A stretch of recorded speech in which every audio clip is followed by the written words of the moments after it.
Hi, nice to see you again through this video. How are you? The fifth grade. Okay. On the second semester in academic year 2020 and 21, firstly, we learn together about,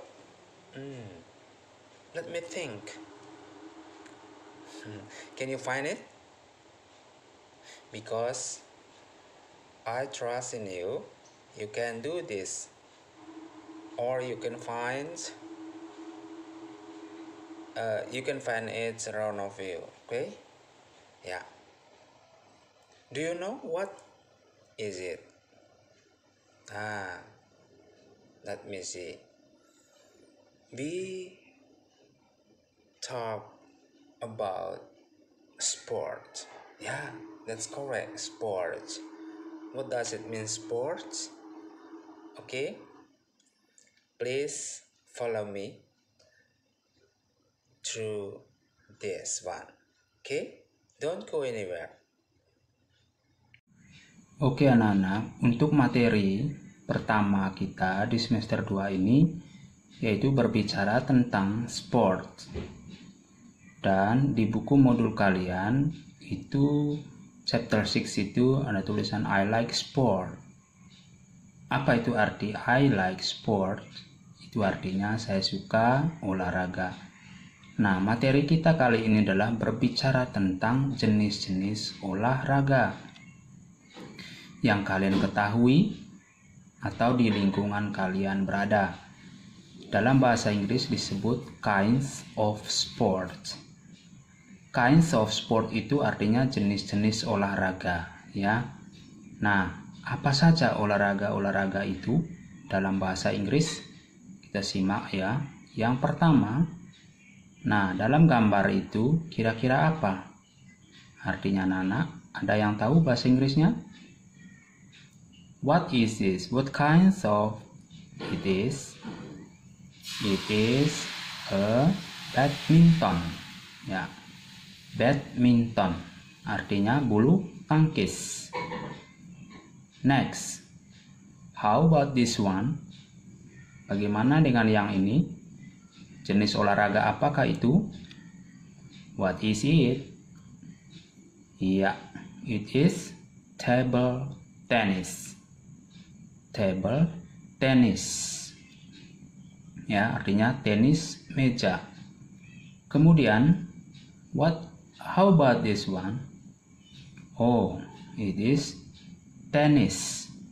Nah, yang ini adalah permainan tenis lapangan, ya. Berikut, how about this one? It is cycling. Cycling itu artinya bersepeda.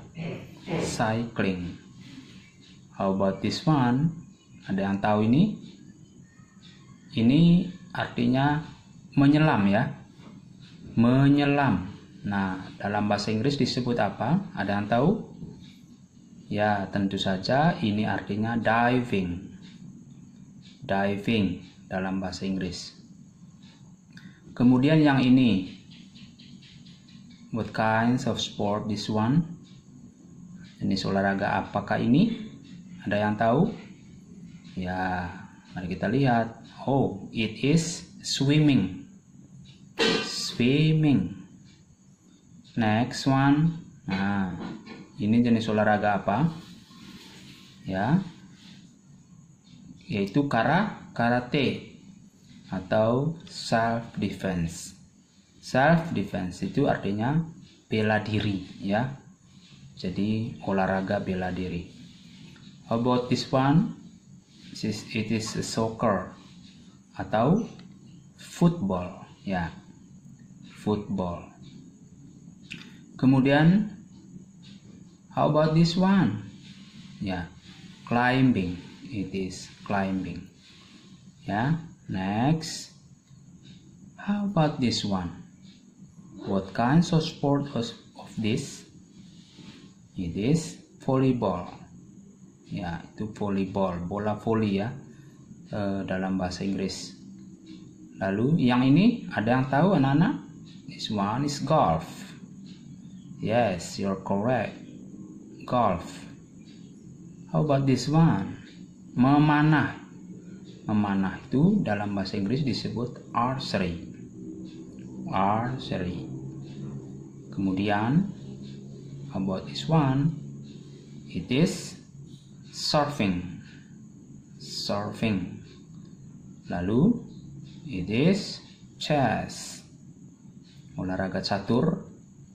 Dan this one is baseball. Nah, itu kira-kira dari jenis olahraga yang ada di sekitar kita. Ya, masih banyak, ada boxing, ada basketball, ya, dan seterusnya. Di dalam buku modul kalian, ya, silakan kalian pelajari jenis-jenis olahraga.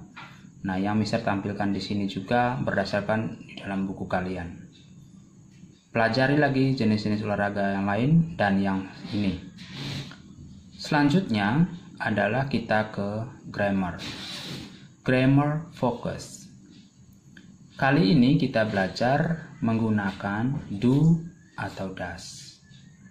Do atau does. Using do or does.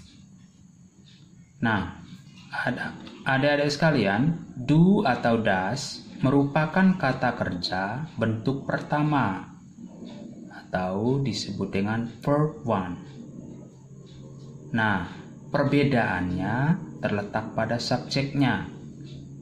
Nah, kalian tahu kan subjeknya apa saja itu dalam bahasa Inggris ya? Ada I, you, they, we, she, he, it, atau mother. Subjek pronoun kata ganti orang ketiga tunggal.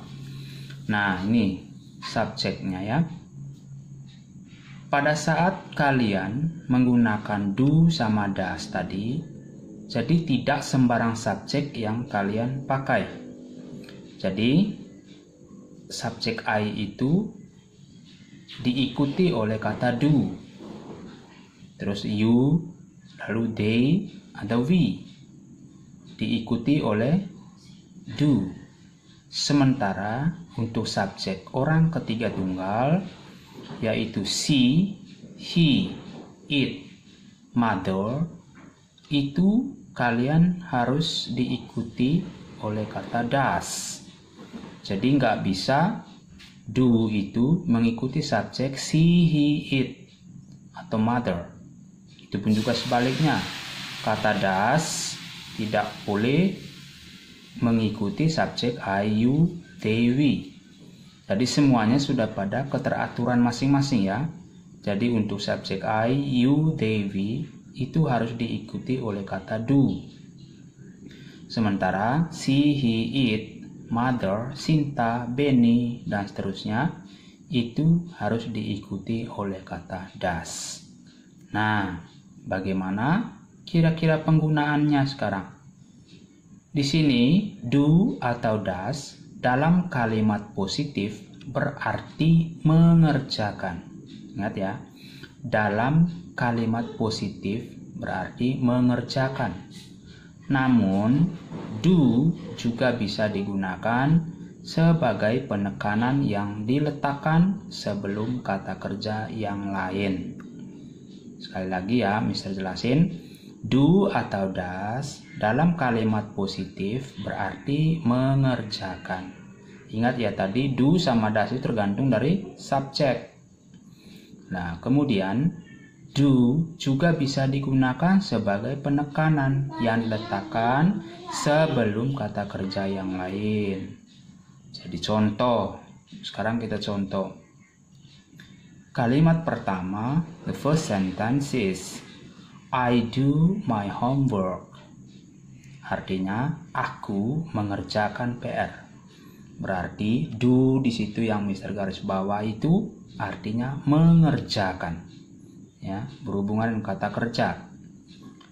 Kata do pada kalimat ini menjadi kata kerja utama yang berarti mengerjakan, ya, anak-anak ya.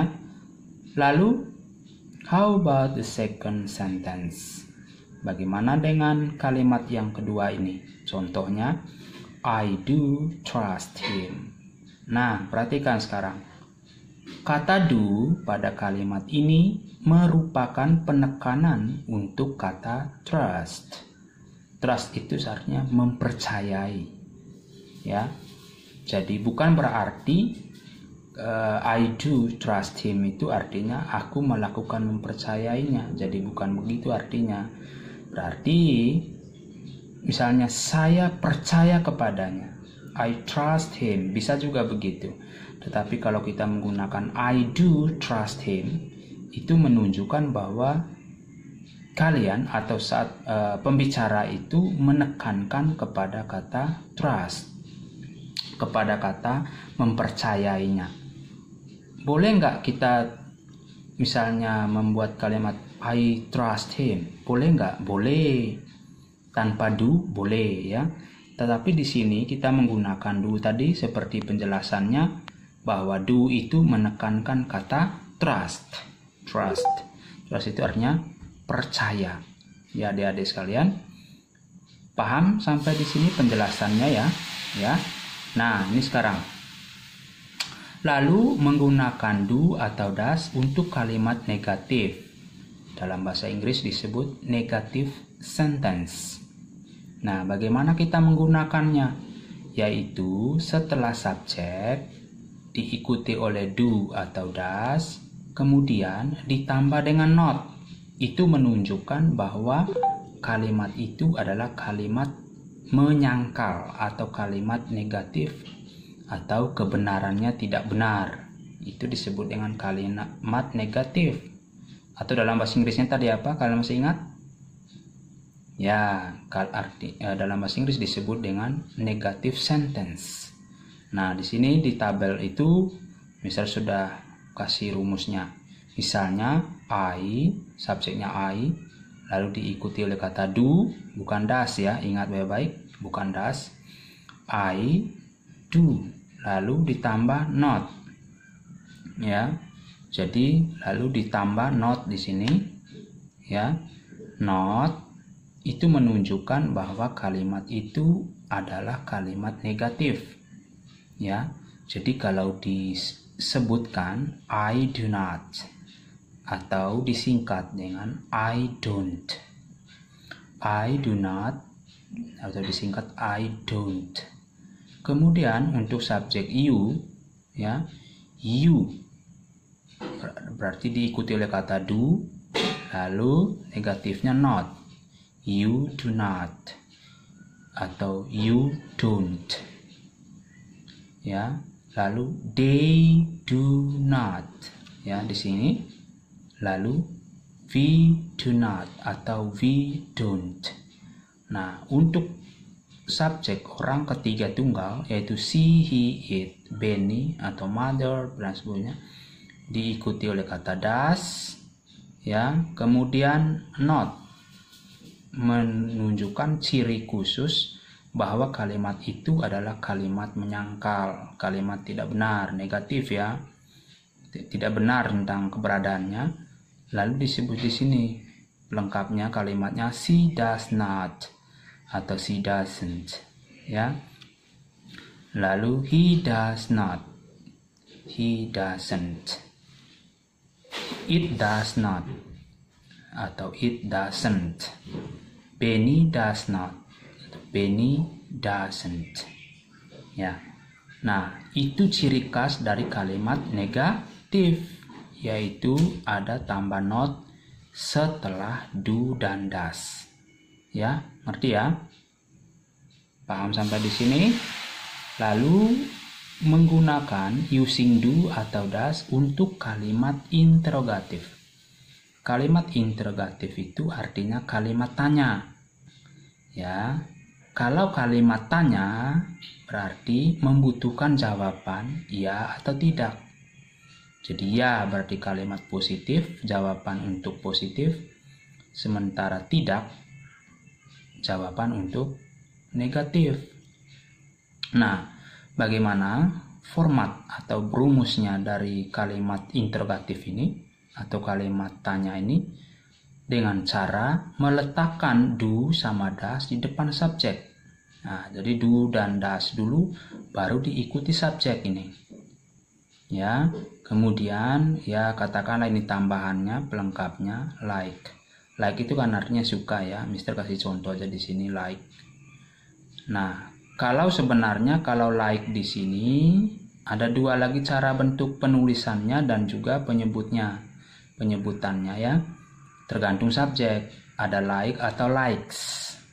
Tetapi khusus untuk do dan das juga materi hari ini saya kasih like dulu semua untuk semua subjek. Mengapa? Karena subjek itu sudah ada kata do dan das. Jadi untuk like untuk orang ketiga tunggal, subjek ketiga tunggal itu nggak perlu likes lagi. Jadi misalnya does he likes, bukan. Tetapi sama sudah ya, dia sudah sama. Ya. Coba kalian lihat di buku modul kalian itu ya. Misalnya pertanyaan nomor 1 atau untuk subjek I, do I like misalnya football? Do I like football? Kira-kira apa artinya itu dalam bahasa Indonesia? Tentunya apakah saya suka sepak bola atau apakah saya suka bermain sepak bola? Ya. Berarti kalau orang itu bertanya kepada kalian, berarti ada jawaban tadi. Misalnya, ya, Anda suka. Lalu dalam bahasa Inggris disebut, yes, you do. Jadi bukan yes, I do lagi. Karena orang yang bertanya tentang dirinya, dia bertanya kepada kita, membutuhkan jawaban dari kita. Ya, ini subjek I ini, dia membutuhkan jawaban dari kita. Berarti, yes, you do. Tapi kalau nggak suka, misalnya do I like football? Ya, kita menjawab no, you don't. Itu pun juga seterusnya. Ya, do you like badminton? Do they like archery? Lalu do we like volleyball? Nah, ini untuk orang ketiga tunggal, does he like diving? Does he like climbing? Does he like cycling? Does Mary like baseball? Nah, itu membutuhkan jawaban. Ya, anak-anak ya. Jadi, contohnya, misalnya, I do not, untuk kalimat negatif ya. I do not atau I don't understand what she is talking about. Itu artinya kalimat negatif. Artinya, saya tidak paham apa yang sedang ia katakan, ya. I do not understand. I don't understand what she is talking about. Saya tidak paham, saya tidak mengerti apa yang sedang ia bicarakan. Lalu, does she like swimming? Itu kalimat interrogatif, kalimat tanya. Nah, seperti yang Mister jelas dari awal tadi, kalau seseorang bertanya, pasti ada jawaban. Nah, cara menjawabnya dari pertanyaan nomor 2 itu, does she like swimming? Yes, she does. Kalau enggak, no, she does not. Atau no, she doesn't. Jadi kalau mau diperlengkapi lagi, misalnya, she likes apa? Misalnya kalau dia tidak suka berenang, mungkin dia suka volleyball gitu ya. Jadi misalnya, no, she does not. She likes volleyball. Nah, kembali lagi likes tadi pakai S, bunyi desis, ya, karena itu sudah subjeknya adalah orang ketiga tunggal, ya. Tapi kalau sudah dahulu kata does, maka like itu nggak perlu lagi pakai S. Jadi nggak bisa does she like swimming, salah ya. Tetapi does she like swimming, ya. Oke, anak-anak, kiranya penjelasan Mister tadi itu membuat kalian paham ya tentang materi ini. Silakan ditonton berulang-ulang sampai kalian paham dan buatlah kalian kalimat sendiri yang kalian lakukan di rumah. Ya, sekian materi kita hari ini. Sampai jumpa di pertemuan kali berikut. Bye bye. Dah.